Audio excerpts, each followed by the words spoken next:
Venerina, once it hits, I'll turn it over to you. Okay. All right, my friends, welcome to Sharing the Magic. Venerina is our host tonight. And so, Venerina, it's all yours, my friend. Thank you, Jeff. Hello, everyone. Welcome to another episode of Sharing the Magic. I am so excited to speak to tonight's guest, but before we do so, I'm going to go ahead and introduce you all to all of our lovely co-hosts. Jennifer, how are you doing tonight? I'm doing really great. This is my first time being able to hop on, and um, Barry brought me here, so I'm excited to kind of get to know everybody and our guest. Welcome. Ashley, how are you doing tonight? I'm good. I'm glad to be back after a wonderful Disney cruise last week. Glad to be back with you guys.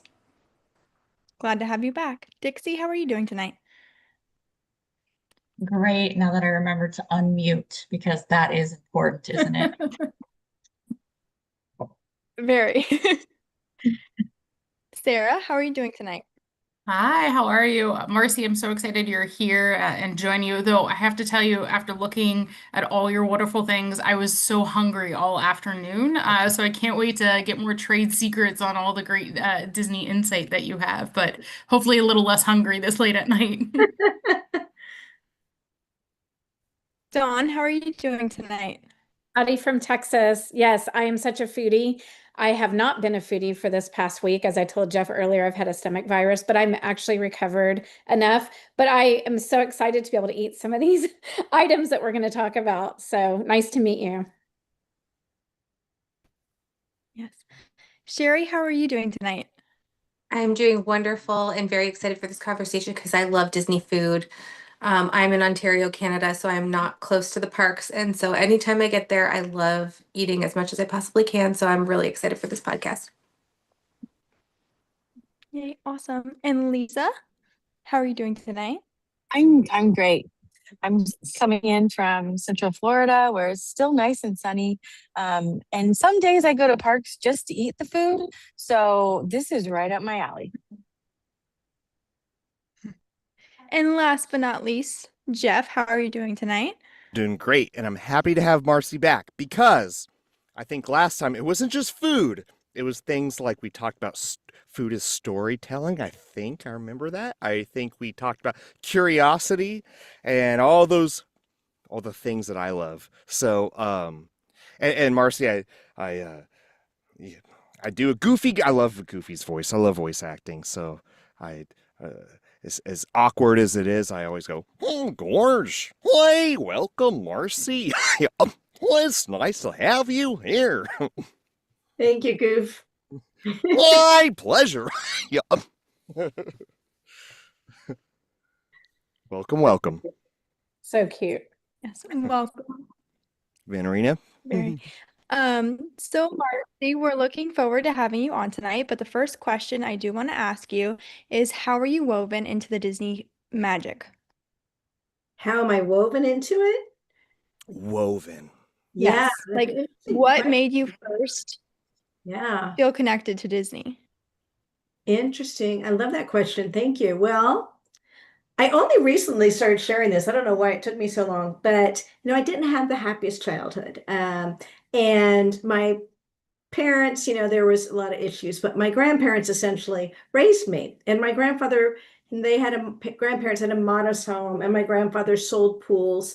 But every year, once a year, we got to go to Disneyland. And it was always the best day of the year, and it really was like the Wizard of Oz, like the black and white turned into color, and it would recharge me and just energize me for the rest of the year. And I would get there never wanting to leave. And then, when the park closed, I was so exhausted, I couldn't wait to go to sleep. And so that's really the feeling as an author too, that I tap into is the magic, which to me is so remarkable that Walt Disney could have done that. And all these years later, exactly what he wanted us to feel when we go into the parks. And I believe not just Disneyland and watching Walt Disney movie, that which of course is always filled with emotion, is what drives me every single day. I really mean it. It does. But to answer your question, what the first stitch was being able to go to Disneyland once a year. That's awesome. And that's such a great story, and I'm glad that you're sharing it because we are so excited that you love Disney and everything you do. So I'm going to hand it over to our co-hosts. Which one first? Ooh, Just any- Vinorino, what do you think? It's me, it's me, it's Hmm. me. I want to actually kind of like dive like deep down your version of the rabbit hole, I guess. I want you to go like back through all your memories. I'm sure you have so many, but I want to know who you've ever like interviewed, spoken with, you know, off record, on record, researching for, you know, any of your books that really sticks with you. Like one person that you were like, I loved every moment of that conversation that you just like cherish. Easy. Disney legend, Jim Cora. And a lot of you might not be familiar with him. Jim was an operations guy, but he was my mentor. And I would not be where I am if he had not opened those doors for me. But it's a great story how I got to meet him. So I sold Eat Like Walt, my first book, to Disney. And my editor, Wendy Lefcon, said, oh, so my rules always are in all my books, you know, I mean, primarily I'm a Walt Disney historian, but Eat Like Walt is like in culinary history, obviously I love, who doesn't love that? But I have maintained this this is very important for me that everybody is first person in my book. Nobody said my dad told me that Walt said this, right? So when Wendy Lefcon, my editor, from my very first book, she said, let me introduce you to Marty Sklar. Oh, hello, that was incredible. Marty took me to lunch. And if you ever want to go a place where all the Imagineers used to eat and still eat in LA, it's called Gales, Gales, Gales in Pasadena. Gail actually ran the cafeteria at Imagineering for a long time. So it's just a great place to go and incredible food. So Marty took me there. We had our first interview. That was great. Then he sends me an email. Dear Marcy, how about if I set up a lunch at Mimi's, which is across the street from Disneyland, with Jack Lindquist, first president of Disneyland, Ron Dominguez, Jim Cora, and myself. And I still get goosebumps. I've saved that email. What do I think? Yes, yes. So I live in Northern California and now Marceline. And I do brought too. By the way, I don't want to, what is it called? Doxing. I don't want to dox you and tell you. I live, I don't know how northern. I'm above I live in Red Bluff, but Red Bluff. Okay, I'm in the wine country, Sonoma County. oh, cool. Hey, Yeah. we're neighbors. Adjacent. Oh, fine. Okay. We'll call it that. Anyway, so that was it. So I flew down for this lunch, just early in the research for my first book. And I had Marty's books with me to have him sign. And then that morning, Marty said, I'm so sorry, something came up. I can't attend, but you're in great hands. So here I am at Mimi's waiting. I have the stack of books. We all sit down and Jim Cora looks at the books. And he says, why do you have those, kid? You have trouble sleeping? And that is like, Jim was the funniest, most sarcastic, quick-witted, brilliant guy. And so to answer your question in a long way, without a doubt, if I had to pick one, and I get to meet a lot of people all the time, and I'm so lucky in my research where it's taken me, but I would say Disney legend, Jim Cora is the one that's shaped and changed my career more than anybody. That's fantastic. I got goosebumps when you got the goosebumps because I could just like feel the energy of like how much that meant to you. And I just love that. So thank you for sharing that. Welcome. Next. So I always think it's very it's amazing to me how people will take their occupation and their hobby, and I know it's like a Venn diagram, and merge them because you had a past occupation in broadcasting, obviously a love for Disneyland and food, and you kind of merged those two and worked with Guy Fieri. Is that correct? That's Maybe you right. could talk about your history so we know how you got to where you are now. Well, thank you for asking. And so essentially, back in the early 2000s, I was asked to audition at KSRO, which is the local news talk radio station in Sonoma County. I'm like, why are you asking me? Well, I used to do like, charitable things, whatever. I don't even know. 75 people tried out. I did not want to try out, but a mentor of mine, surrogate grandfather, always said, take the cookies when they're passed, which was a Depression era statement. So I thought, all right, how often am I? So I babbled about NASCAR, which I love, and Miracle Whip versus Best Foods, which, is no argument, Best Foods. But Guy Fieri, who, he was in Santa Rosa with his restaurant and he tried out too. It's the only time I beat Guy at anything. But Wow. now, Guy was trying out for the next Food Network star, and he was going from radio station to radio station in Sonoma County trying to get votes. And so he went in, and that's when we were saying, delete your cookies and you can vote a lot of times in a day. We wanted Guy to win. And he would come on my show, and it would be like this brother-sister rival, like bing, bing, bing, ping pong. Da, da, da. And Guy said one day we have to work with each other. So when I was done with News Talk Radio after going to KGO in San Francisco, I said to Guy, hey, you know what? We live in Sonoma County. This is bountiful. This is the combination of wine and every good food you could think of ever being, raised here. Let's do a show about where we live and why it's the best place in the world to eat and drink. So we did that show for almost 3 years. When I was doing that show with Guy, I created what's called a donut in the radio business, where you say something like, why should you take a 24-hour restraining order out on your cookies? And then Guy would say, have a snack with Food Guy and Marcy, sponsored by, and then the person, whoever bought the ad got to put their name in there, and then I would give the answer. So an example of that is that when Ruth Wakefield was at Toll House working on her cookies, she wanted to make a chocolate cookie. So she chopped up the chocolate, put it into the batter. She thought the chocolate was going to melt and it would come out a brown chocolate cookie. But when it came out of the oven with those chips intact, or those chunks intact, she was shocked. So when she was developing her recipe for Toll House, part of the instructions specifically are place in the refrigerator for 24 hours before baking. And I'm not much of a baker, but I ask bakers, and that's because it leads to a browner cookie. It spreads more easily. So that's why I said, take a 24-hour restraining order out on your cookie. When we had to enter show because of the recession, it's just weekend radio was pretty much gone, even with a star like Guy. Guy then had Guy's Big Bite and Diner Drive-Ins and Dives. And I think he was starting to work on a third, but he was stayed very loyal to the show. We decided to end it. But somebody who was always on the show said to me, those snacks, and I called them snacks because they were supposed to tide you over, through the break and wait to hear the answer, right? Like you cannot wait to know why, you take the restraining order out on your cookies. And she said, I think this should be a book. Do you want me to introduce you to my agent? And it was like peanuts. I'm like, I always wanted to write. And this was a famous author at the time. And she introduced me, and I sold a book called Snacks, Adventures in Food, Aisle by Aisle, which were all these sort of tips and tricks and recipes.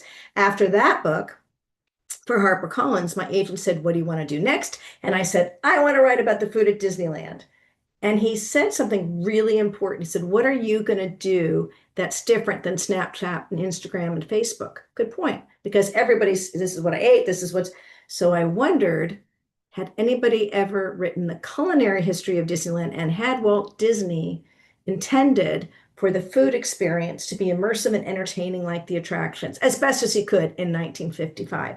So in doing my research for the proposal, I found an insert from an Orange County newspaper where Walt said, welcome to the kingdom of good eating, where the food's as fabulous as the fun. Like Adventureland and Fantasyland, dining at Disneyland is an attraction unto itself. Oh my gosh, I love that. I knew I had a book. And so I called it The Kingdom of Good Eating. And the only reason that we changed it after I sold it to Disney is I write at Disneyland, still do, but that book all the time. And I did hashtag Eat Like Walt, and it started catching on and catching on. And one day my editor, Wendy, said, maybe we should just call it Eat Like Walt, and so we did. And it's interesting because, Toy Story, for instance, had a million different names. It had Buzz and Woody, the Buddy Adventure, that was the working title, and they went back to it. So I always think, all right, very simple, and that's how it became Eat Like Walt. And that started my career. And then really Eat Like Walt is a history book with recipes, all authentic to Walt's era. It's a time capsule of Walt's life, but food became the lens to look at this magnificent man we all respect, Walt Disney. And that started me on this current trajectory that's been pretty steep of becoming a Walt Disney historian. And I'm the luckiest person in the world because I'm passionate about my passion. I get to write about what I love every day. And I asked this the last time you were on, but I gotta ask it again. How did Walt eat? Because I thought what you just said begs that question. How did Yeah, I Walt mean, it's eat? a good question because, he really just never grew out of his simple food taste, partly from not having a lot of money growing up. And then, as famously, when he was going bankrupt, when he was starting, his career, and, he was, eating on credit and eating, beans and stuff out of a can and out of hash houses. And so he never, despite his big fame, grew out of that sort of simple taste. And one of the greatest images I think I have in Eat Like Walt is thanks to the Disney family who graciously agreed to sit down with me 3 times for Eat Like Walt. I'm not sure that they've done that again. They may have. They were so forthcoming and warm and generous. And they shared the list of Walt Disney's favorites that he wrote for his housekeeper, Fufu, Thelma Pearl Howard, whom he called his Mary Poppins. And when you look at that list of foods, it's very simple. Roast chicken, roast this, spam, jello, Billy. cucumbers and tomato. Yeah, chili. I think chili, for sure it was, but there's so many other foods that he enjoyed. But yeah, chili was a favorite, and canned chili. And he shipped food when he was going to Europe. He shipped it over because he wanted his familiar comfort foods, which again, I know that when he went out, I've learned since Eat Like Walt's published, first of all, a book is never finished, it just goes to print. I could write 2 more books since, Eat Like Walt came out in 2017. But he did send this stuff overseas because it was just convenient and he was familiar to him, even though he would go out at very fine dining. And as I understand it now, he would try some of the foods, but his daughter, Diane Disney Miller, was always adamant that his taste really stayed very simple his entire life, preferred tastes. So I have to ask you a question, like when you go to a park now after like all your books and stuff, what is your go-to meal or go-to snack at a park?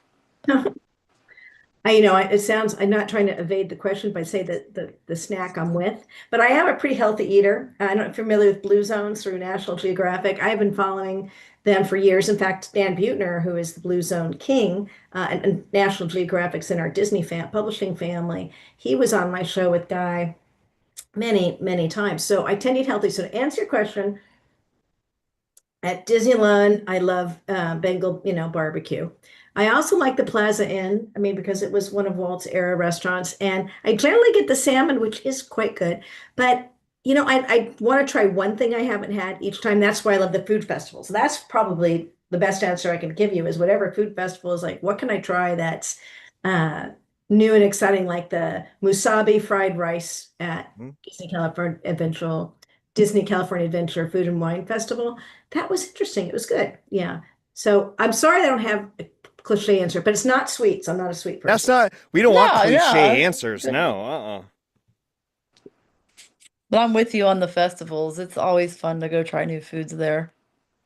It is. And as I understand it, one of the differences is that, if I'm correct, and I'm not 100% sure, but at Walt Disney World, they have like small kitchens in their kiosks, right? So they're hot. They come out, right there. I still believe at DCA, they have to bring the food and keep it in a warmer, So I always found that interesting because I think not that there's a difference in quality of food because there's not. They're both great. But as a cooker, as I used to say to my kids, I think you have to think maybe a little bit differently about what you do if it's going to be warm versus if you can do something fresh to order. And again, I'm not 100% sure about that. That's just my observation as a person that has done food, radio, and writing.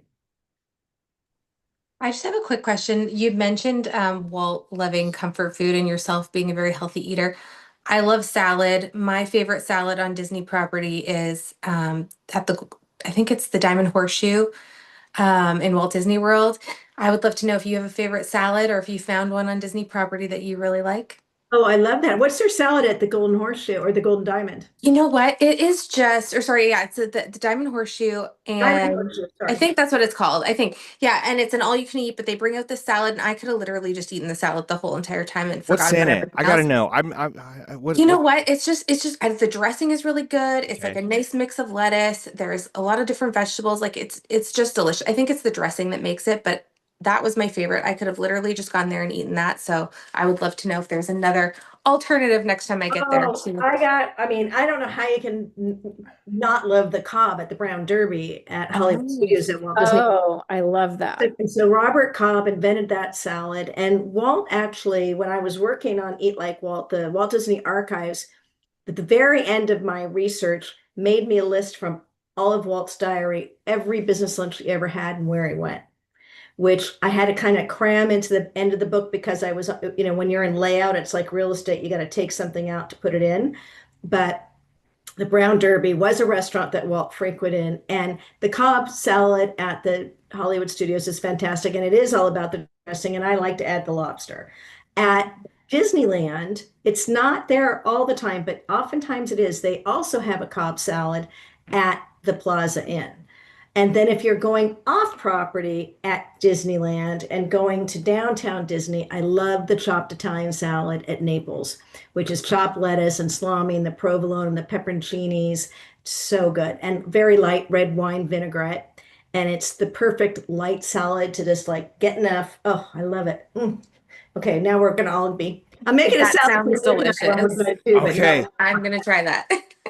I'm gonna different trajectory so we're not all hungry. Hospitality. I think about hospitality. I think of food, attraction, the ride of, and Disney is as far as, being, I don't know. I was a bartender for a while, and hospitality was a big thing. And it's sort of like when it comes to hospitality, it, it's not an attraction, but it's kind of like an attraction. You sit down, you have your appetizer, you have your food is there's ups and downs and twists and turns. There's all these things. But at the end of the day, it seems like hospitality is sort of the end goal in which you want to be hospitable and you want people to leave the double doors out of a restaurant or whatever it is and just start laughing and being like, that was so great. And to have that experience. So I love the word hospitality, and I don't know if that I'm sure I know that word resonates with you. I already know that because you've been on our podcast before, but I'm going to re-ask that question because I think it's good. How do you think of hospitality in Disney? I think That that's is a great question. I mean, number one, Walt wanted everybody, I'm going to go back to the Walt ideals. He always wanted everyone to feel like a VIP. So that's really, really important. And my mentor, Disney legend Jim Cora, used to always say to me, Walt said, I don't care what the guests think about what they paid when they went into the park. I care what they think when they left the park. So that is a huge part of what you're saying is the hospitality. And then you add to that when people might say, well, the food is more expensive. Well, I add you're paying for the atmosphere, the entertainment, the hospitality, and you can do that as something as elegant as a sit-down restaurant to primetime cafe where we have actors and you're actively in the scene, as you're dining, and anything that makes you that elevates your experience, including hospitality. You feel special, you feel taken care of, you yeah. feel value. And I think it's critical to Disney. And I don't know that, many people do it any better than Disney. I really don't. I mean, there used to be a class on it, right? Just on Yeah. Disney hospitality that was opened. Yeah, Oh, very important, I very didn't know important that. to experience. And the same thing like with cast members, when that cast member goes the extra mile for you, a lot of people don't realize on the app, you go down cast member compliments. I am, it's so easy to do. They ask for the name, the general area of the park you're in, and if you can remember, which I always try to do, their hometown. And I always make a point of filling that out because that also to me makes the day, which is an extension of hospitality. Everybody's a VIP and make me feel special that day. I love that. And it's funny. I think of one of my favorites is the Blue Bayou. and it's in the hospitality there is not it's not what you would think it was. For me, oh, what's the we joke about this on the podcast sometime is the bromine or there's a chemical that you put in the water. Oh, but I love it. And I'm eating a steak and smelling like I'm on a ride. I don't this that doesn't turn me off, and I actually like it. I think and the quiet, the darkness, and to see other people kind of like That, I mean, move that by. atmosphere is really impossible to beat. And the Blue Bayou was ready to open when Walt was alive. In fact, the last park he dedicated was New Orleans Square, and it was the only park he ever dedicated without an attraction running. And the attraction that wasn't quite ready was Pirates of the Caribbean. And I'm paraphrasing Walt here, but the reason why he would not open the Blue Bayou in 1966, which would have meant he could have enjoyed it, is he said, again, paraphrasing, it wouldn't be a good show without the boats floating by. But if you look at the idea about dining as entertainment, immersive theater dining, Walt wasn't the first, but he was among the first, and that was the Blue Bayou. And for those of you playing along at home that can't remember, I can't remember, but it's true. Obviously there was no apps, there was no reservations. So at rope drop, when Blue Bayou opened, people would run, not supposed to run, run to the restaurant to get their name on the list to even be able to eat there. It was it still is one of the most special places. And of course, it's because of Walt's handprints, and Walt was very involved in it. Walt, I knew I loved that guy.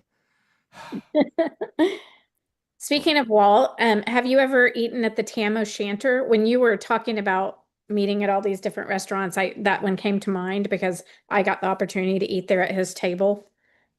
Yeah, I have been there many times, and there, Walt had a relationship with the owners, and the owners was one of the people that he asked to help with his, as he called, feeding operations at Disneyland, because when Walt opened Disneyland, he did not even a stand, or a cart was operated by Disneyland. He had it lease those all out. So I have eaten there. There's actually another table besides the official Disneyland table where I think Walt worked a lot. And I'm sorry, I don't remember the number right now. It's in Eat Like Walt, but it's a booth. And it was Tony Baxter that took me, Disney legend Tony Baxter, who happened to be having lunch when I went in there the one day. I knew him extremely casually, but I felt confident enough to go up to him and say, "Hi, I'm Marcy." And he goes, "Oh, I want to show you something. Claude Coates told me, and there were these pegs on the booth, which would make sense where you could hang your hat, you could have privacy. So my theory about the Tam O'Shanter is the Disney table is just my theory. I really want to be clear. I've been taught not to speculate, not to guess. So I'm just saying what my best positing is that when Walt went with his family, he ate at the table that's considered the Disney table. He probably would be a little bit like the mafia guys, right? You want to look out, you want to see people coming at you. And then when he was working before the Disney studio was open in 1940, you have to realize he never had a commissary at the Hyperion, any of the previous studios. Left Grand, no commissary. He made a point of having 4 restaurants when the studio opened in 1940. But when they were going to the Tam, like for sure a lot in the 30s, right, we think, during the making of Snow White and the Seven Dwarfs, it makes sense that he would have a more private table with more room for meetings. I would say that's one of the greatest ways, I mean, obviously to eat like Walt, and it's such a good restaurant. The vibe is great, and it's his neighborhood, Los Feliz, where the Woking Way home was, his storybook home he lived in from 1932 to 1950, where the Hyperion Studios were. So yes, I think it's a must for any Disney fan. I'm so glad you got to experience it. It was so neat. And I have pictures of me sitting there, and I'm sure everyone was like, what is this woman doing with ears on? No, posing. I have to respectfully disagree. I think Okay. that most people that are there, they're just so jealous that you got the table. Because, We called way all the ahead. other Disney Way ahead. people didn't get it. Yeah. Can you tell me what he ordered when he went there, or do you know? And I've been taught by the Walt Disney Archives, and I'd like to say that I'm earning my PhD there. We don't know. I mean, if people say, as far as I know, on record officially, we don't know. But it was in his wheelhouse, right? Roasted meat, probably had chili. He loves soup, hot soups, but no, I don't know. I don't know. There's things that likely, and I look at the menu, think he might know, but I don't know. but certainly the kinds of foods you like to eat, 100%. When you said the word spam, I went, I know who this guy is. I'll be honest. I know plenty of people. If you eat spam, look, you like your potatoes and your pot roast and but simple doesn't mean bad. I'll say that. And it could I mean, be, bread is the simplest thing in the world to make. There's and, ingredients, but it's not easy. and sometimes you like bad food. I go to Taco Bell. Sometimes I'm like, maybe I want spam. I could have lobster every once in a while. I want some trashy tacos, and there's an experience there too, which it's like, I don't know why I'm making bad decisions, but it feels right at the time. It's like, I want some Taco Bell. I want some Jack in the Box. I don't know. Am I better than this? But I like it. And I think what you like is what you like, and Food memories are so interesting that's because right. That's it. they come back so far. Like, this is what I liked as a kid, and even if you don't know that you're connecting with it, I was told by an executive at Disneyland that one of the biggest days, among the biggest days that there were complaints at City Hall was, I think it was in the 80s, when they changed the recipe for the corn dog. So you Yeah. a shelf batter, add water, dip and fry. And that there was a time, and I'm pretty sure it's the 80s. Remember, like the granola, the honey, and so they changed the corn dog recipe. I remember it all. And people were, what happened to the corn dog I ate as a kid? What I know. Like last week? And I think within days they went back to the off-the-shelf shelf batter because people had this memory so ingrained of the way that Disneyland corn dog is supposed to eat. Now, I have to say that Little Red Wagon at Disneyland outside the restaurant, that is an icon from Swift's Red Wagon Inn, the lessee that occupied the Plaza Inn space from 1955 to 1965 was the Swift Meat Company, and their icon was a red wagon. So that's why we have the Red Wagon at the Plaza Inn. Walt, as I alluded to earlier, did not run any of the restaurants when Disneyland opened, but he had a clever clause in all the contracts that he could buy it back within 10 years. So he bought the Swift's Red Wagon Inn back, the lease back, and that's how we got the Plaza Inn in 1965. And now why we have the Little Red Wagon. But what is important is that the Little Red Wagon is a superior corn dog because that oil is only making corn dogs. If you go, say, to the Stage Door Cafe, it's also making French fries and chicken tenders, and back when it was a secret menu item, mozzarella sticks. So if you want the superior corn dog at Disneyland, it must be the Red Wagon Inn. No questions, gavel down. I have to jump in on this about like locations for like the superior version of Disney snacks because this just happened to me last week. And I went to Disney. I'm there like every week, shocker. But I personally I've literally never eaten a Mickey pretzel. And I was like, this is crazy. I have to have it, right? So I get it. And I was like mortified. I was like, this is the snack everyone's talking about. Posted it on my Instagram. And boy, did people come for me with all their locations of why I chose the wrong place to get my pretzel. So what is that? Okay, first of all, I was going to ask, I've heard that the cream cheese ones are the better ones, but I don't know. Yes. Wait, so what were you advised? Where do we go for the better? I don't know this. I was advised that it needs to come from Animal Kingdom per the like 8 people on there that were like, it's got to come from Animal Kingdom. And if you don't get it from Animal Kingdom first thing, then it's trash. And I'm like, wow, I was at Hollywood Studios. I have nothing to contribute to that, but I appreciate the intel. Right? I was just like, wow, as if like it matters. But now I'm sitting here like, wow, something like a I've little never detail. noticed a difference in the taste. I'm a huge pretzel fan. I get them at every park. And And they're I all the do not same. notice a different taste in any of them. They all taste the same to me.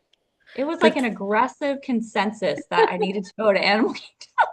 You just need I'm to a eat pretzel. more of them. You need to eat more of them. Yeah, It's like you oh, gotta yeah. acquire a taste. Then the subtleties. You're like, I'm tasting a little bit of I don't know, when you're on a tasting like A palate, yeah. palate, whatever. I don't know. You're like, but the cream cheese one at the launching pad is definitely the best one. Okay, Napoleon that's what I was Dynamite. for. He's like, this one tastes like I don't know, rubbing alcohol. I don't know. Okay, all right, Sarah. Well- Sarah has a question.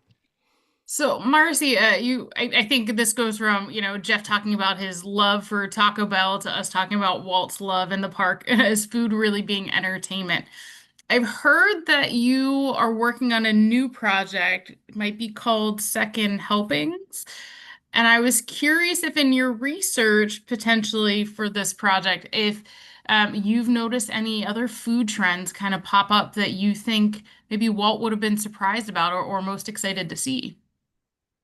Well, Sarah, that's a two-part question, and I hope I can answer it and without losing track. The first part would be, it's called, thank you for asking. It's for Laughing Place, which is, an amazing Disney newsletter, and it's called Eat Like Walt Extra Helpings. So essentially, things that I want to write about since Eat Like Walt, that's what happens. So every couple months, I'm sending an article. I just did one about the famous pancake races which happened at Disneyland in the late 50s to early 60s when they were eager for some entertainment because there wasn't a lot of parades and all that then, and they had the Pancake House in Frontierland. I thought, let's have pancake races, which have been happening in England for hundreds of years.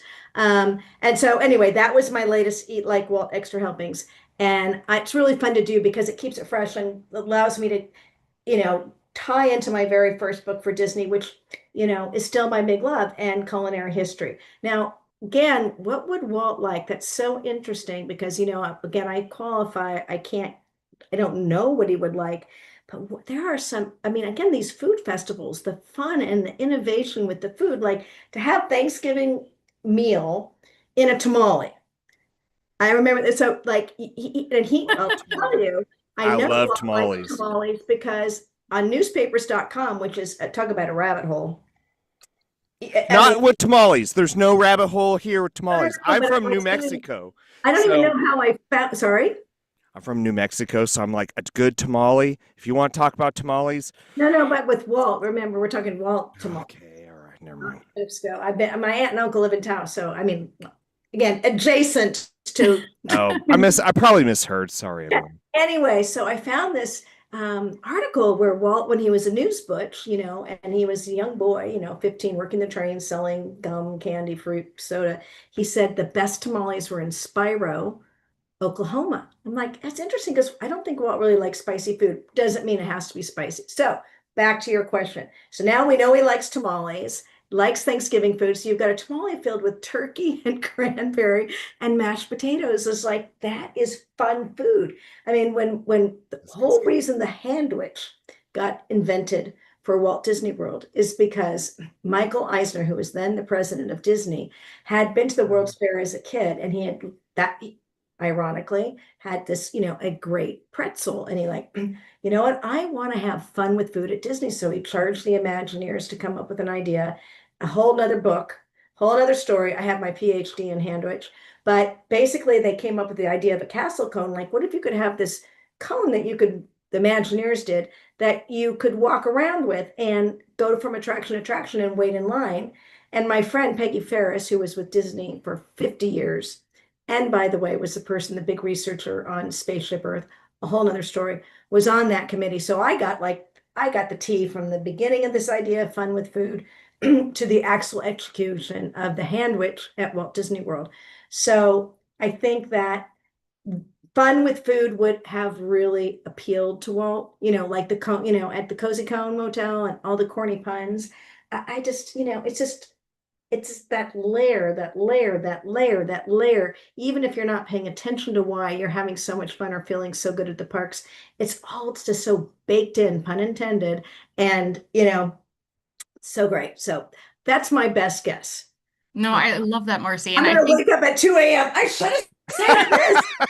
like, oh, no, Marcy, I think when you talk about it, I'm also thinking of the last few years, at least in Walt Disney World, the festivals I've been to, and some of the best, of the fast food is a roasted, some sort of meat, like a roasted steak or a roasted, there's always some sort of thing. And so I wonder if, I know you're not speculating, but maybe I'm speculating here. I wonder if, that is a way that we, thread it through in some of those favorite items that come forward and, like you said, new and unique different I don't know ways. if that counts to Walt. I'll tell you what does account to Walt, but I appreciate where you're going. I don't know.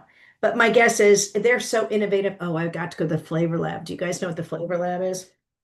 Oh, do tell. Tell us more. Tell us. It's basically they put the blindfold on you and they put you in the back of the car and they drive in circles and then you park in front of the Flavor Lab and they let you out. You don't know what the address is. There's no pin. And I did something. You can find it on my website, marcycarrikersmothers.com, where I went into the Flavor Lab. So you can watch my visit there with Chef Bobby.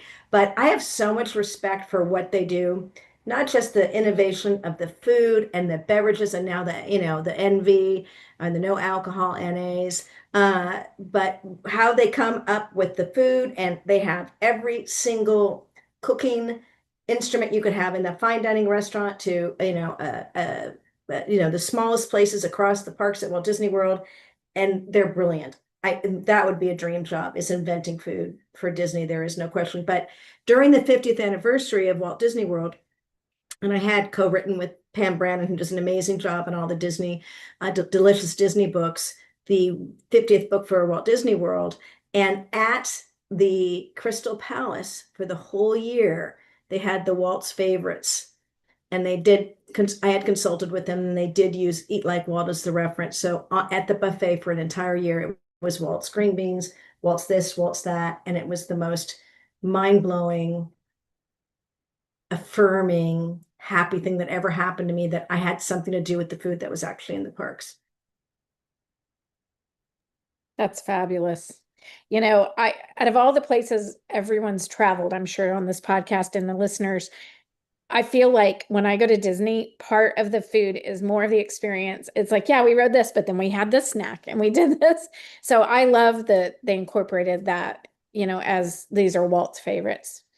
Yeah, it was so neat. And and then there's Walt's. Has anybody been to Walt's, the American restaurant at Disneyland Paris? I have not. That they do an amazing job. I mean, I want to have that in America, but they do such a good job. And it is an extension. Now you're in France. Here's something that somebody told me, one of the Imagineers in France. He said, now we're trying to figure out the food for, Disneyland Paris or then Euro Disney, but we're in Paris where you take the train and in 5 minutes you have like great food. What are we going to do to impress the Europeans? Think about it. What are we going to do to impress the Europeans at a Disney park in Paris?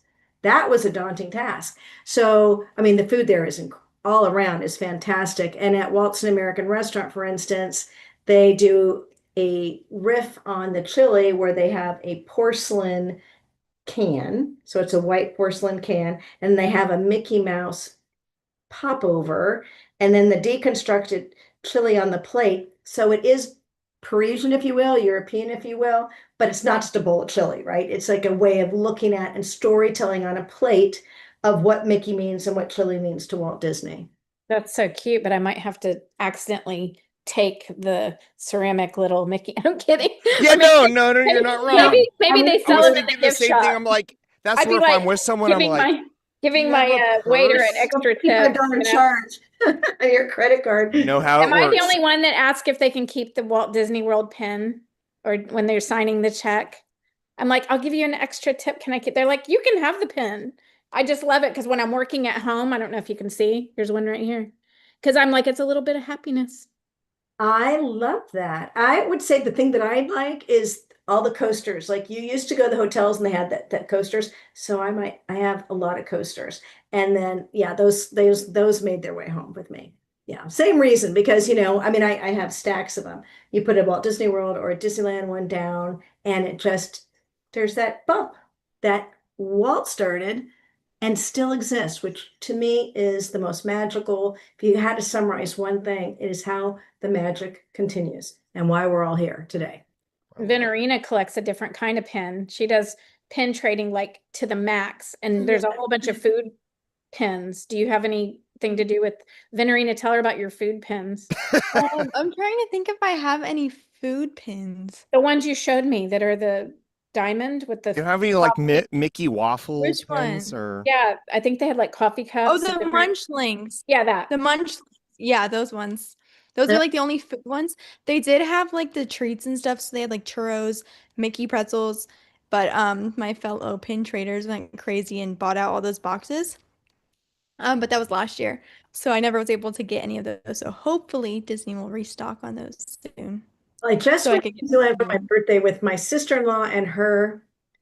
I don't even know what the word is about passionate pin trading. So for National Geographic's 100 Disney Adventures of a Lifetime, what a thrill to write that book. I actually turned it down briefly. And then of course, I said yes, but it was coming at a time when I didn't think I had any bandwidth, but it was one of the best collaborations ever. And it was the first collaboration with National Geographic and Disney.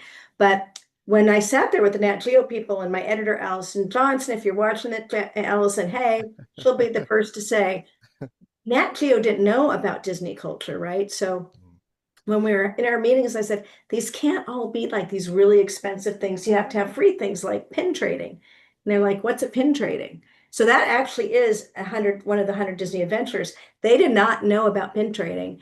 And so in my research, and then again, just a couple of weeks ago at Disneyland, I realized this is so complicated, but fun.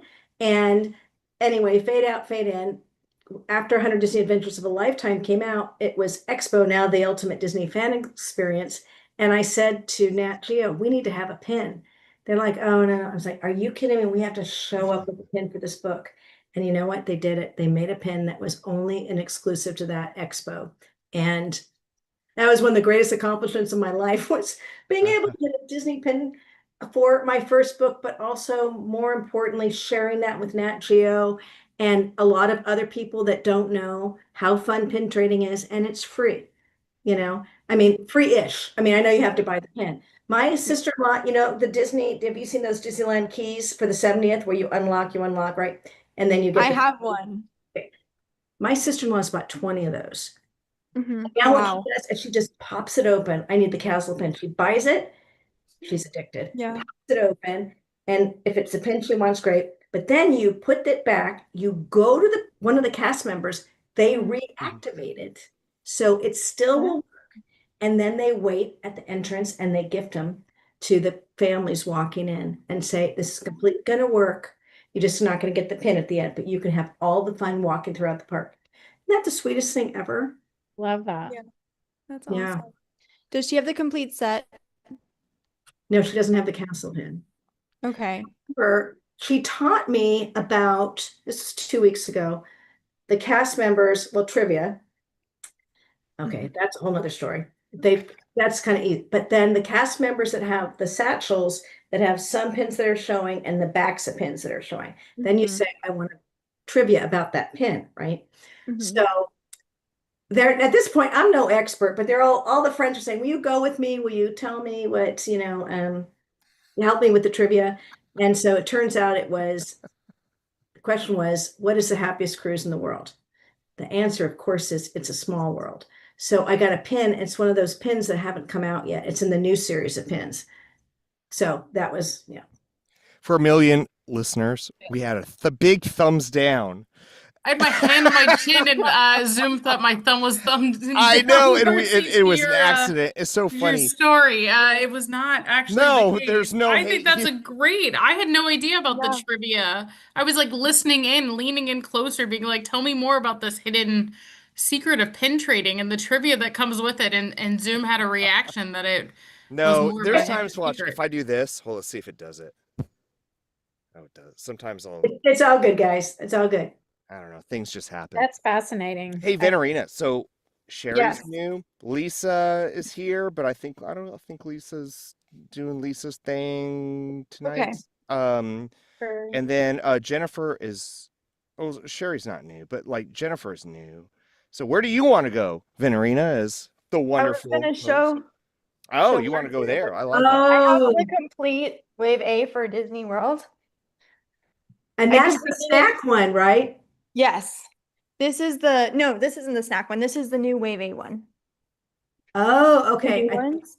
feel like I'm seeing cupcakes, but it's shaking. Okay. Yeah, there's some. Let me turn off the thing real quick. Venerina's geeking out. She showed me, and I remember seeing food things, but of course, Yes, there's everything. the cupcakes, and I always forget cupcakes are food. I think of them as dessert, which is food. So Venerina loves you. Oh, I love that.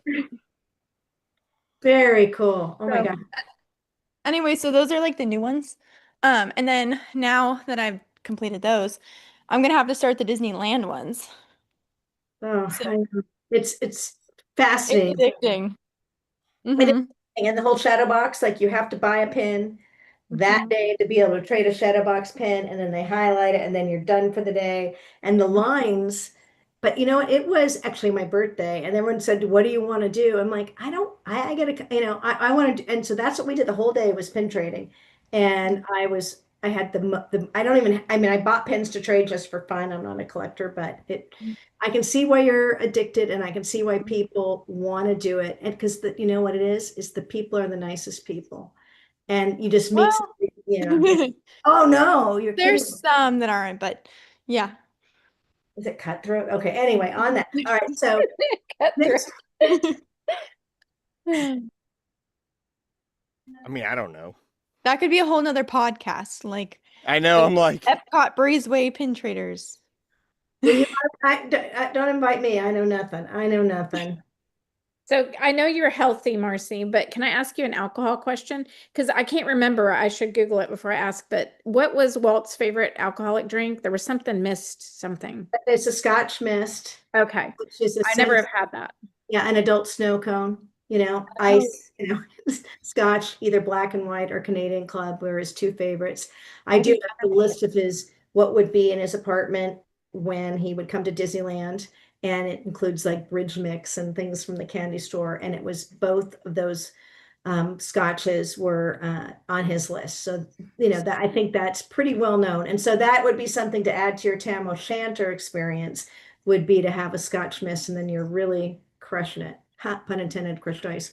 well, I used to be a bartender, so that fascinates me. I thought he'd be a whiskey guy, but I guess not. He was a Scotch man. All And right. they have at his apartment, I think it's still there if you go on the tour, which is pretty great, the Main Street tour. There was an ice crusher in Walt's apartment at Disneyland. Yeah. Okay. I haven't ever tried those drinks. And I had never heard about the I won't even be on next week's podcast. I'll be like, guys, I'm sorry. We'll all be Tried it on Saturday and Don't do it. Don't do it. I won't do it. I won't do it. So other than food, were there any, when you were talking about the closest person to Walt that remembered things, I guess that would have been Diane Miller. I don't know. When you were talking to any one person, other than food, was there any little like tidbit or item that you could say that was really amazing that you didn't ever know, that you didn't read about? Well, I mean, I've really Eat Like Walt launched me, and it did make the New York Times, and that to me, sorry. That's amazing. Congratulations. There, Kansas Avenue. And so that was a huge deal for me. I mean, it was so validating. And again, the reason it was a huge deal comes back to my grandparents. My grandparents never graduated high school, nor did Walt, but they read like Walt did all the time voraciously. They played, Scrabble every night, did the New York Times crossword puzzle.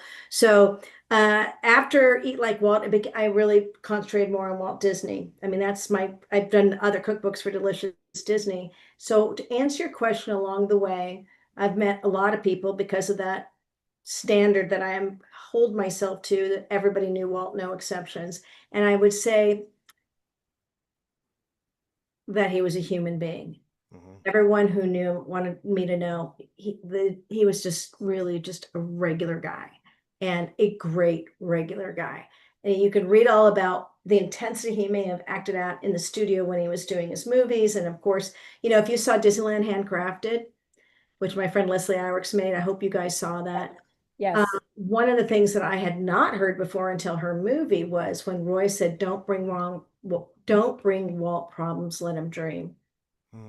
If people treated me that way, But I mean, no, just the idea that honestly, though, yeah. Yeah, I mean, Roy obviously was, being his big brother and his business partner really protected him and all that. But yeah, just what a kind of an ordinary guy he was. And I hear that theme again and again and again, despite his spectacular fame and wealth and all those things, he never let it get to him. He stayed. I love that. Yeah, he stayed true to himself. He was a dreamer, and people that we've talked to over the years about Walt, boy, this podcast has been on for a while, but we've heard so many wonderful stories about Walt.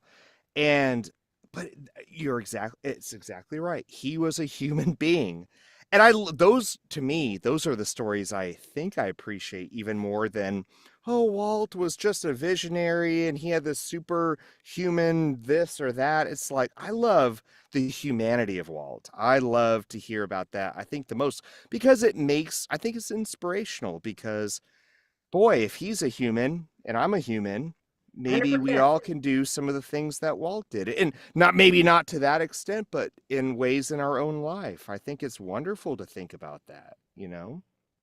Thank you. I agree. I think that's really the best thing I can say about my work and Walt Disney. And I appreciate you guys having me on, is that, you know, he was a human being and he was a spectacular, ordinary, extraordinary human being.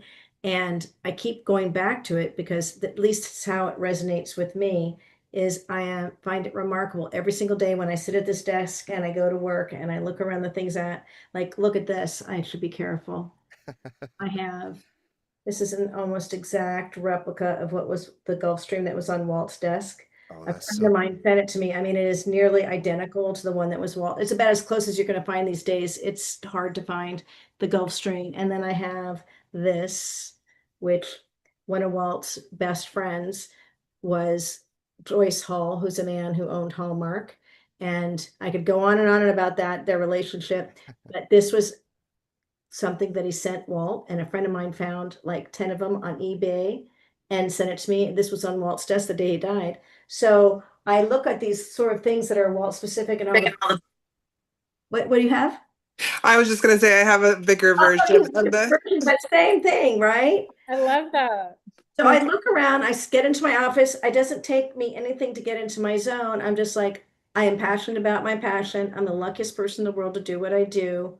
I have so much respect and love and reverence for Walt Disney. And what magic can I write about and bring it to the world today, and it makes me happy. I'm never unhappy when I sit at my desk, ever, ever, ever. Even if I don't like deadlines. I like deadlines, but I feel the pressure of them, but they're important. And Walt Disney used to always say deadlines are important, but it doesn't matter what my deadline is. I'm like, okay, I got to do this today. So. Can you tell the listeners where your desk is located geographically? Because you announced something really big before we went live. Oh yeah, I built a house in Marceline, a small house, Marceline being Walt Disney's hometown. I came here many times for research, and I just fell in love with the people and the pace and the Midwest. And I'm a California girly, so jammer. And there was just a piece of property that came up, and I just built this little small house. And I'm sitting here in Marceline, and I'm looking out at this beautiful community. It's, across my picket fence, and I love it here. It's really something remarkable. I hope everybody, because there's another way, like when we were talking about the Tam O'Shanter, and a way to connect with Walt, to eat like Walt, making the pilgrimage, if you will, or the trip, you fly to Kansas City, it's the easiest 2-hour drive, and you can understand why this Walt said it was the most important time of my life, and more meaningful things happened to me when I was in Marceline. And it's important for people to say, or important for me to remark about people who say, oh, well, he was just here, when he was a kid, 4 or 5 years. Yes, that's true. And these were the formative years, his happiest years, because when he left Marceline, he went to work. He started his paper route in Kansas City. That was the last time he kind of had what we consider the idyllic childhood. But Walt came back to Marceline time and time again as an adult. And one of the other things that he was working at before he passed away was called the Marceline Project. He wanted to build like this living history museum amusement enterprise, not unlike the Greenfield Village, the Henry Ford Greenfield Village. So this place meant so much to Walt Disney. I'm the new person, but they hug you like this. If you come as a tourist, they hug you like this. Come see why it was so special. You'll see Main Street USA here. It's called Main Street USA officially.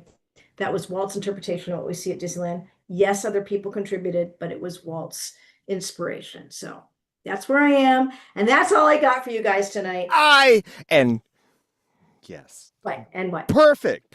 Just what a great spot to end, actually. Sorry. It just adds on to how lucky I am to be here in Marceline, writing and creating and meeting people. D23 came last year here, which was so great. They've come before. I think D23's had 2 or 3 trips to Marceline. And it was just so neat to see people coming from all over the country and a few from around the world, from Japan, that wanted to come to Marceline to connect with Walt Disney. And so there's a lot of ways to connect with him, as we talked about the parks a lot tonight. And Marceline is probably one of the best ways, in my opinion. Marcy, way to bring it home. Oh my gosh. And speaking of Marceline, one of the quick services on the boat is called Marceline Market. and it Here we go. has Okay. I lots know, of cool I know. replicas. I love tried. that. Yeah. I'm There are just so kidding. many Use- homages to Marceline at Disneyland. Obviously, the Marceline Hotel. Small ones like My Pal Walt, the book. At Mickey's House in Toontown, is Marceline Publishing. Good So question. I do give the Imagineers so much credit, because in the parks or the Marceline Market on the cruise ships, they are always trying to, let's bring it back to that, weave Walt back into the experience and honor him and include these Easter eggs. And I have the highest respect for what they do. And they are Walt Disney's conscious Imagineering. Thank you. Good job, Ashley. Okay. We that was a question that was burning on our hearts, and Ashley had the guts to ask. So thank you, Ashley. Venerina, do you want to ask how we can Yes. support Marcy and close us out? Yeah. So we know how we could connect with Walt by going to Marceline or to the parks, but how could our listeners connect with you? My website's my name, marcycarrikersmothers.com. And that's really the easiest way. I mean, I have a little bit about each of my books. And like I said, the video when I got to go into the flavor lab after the blindfold came off, and other fun videos behind the attractions, things, that I've been lucky enough to do, are all there. And I thank you for inviting me. And I really want to say sincerely that all of you guys' passion, this is why we're all connected, and sharing the passion and love Disney, whatever it is, pin trading, movies, Disney food, thrill attractions, whatever it is, it just brings us together. And we're the luckiest people for that. And thank you for inviting me tonight. Of course, thank you so much for coming on, and thank you to all of our awesome co-hosts for joining us tonight, and thank you to our listeners, and thank you for coming to another episode of Sharing the Magic. Good night, guys. Have a great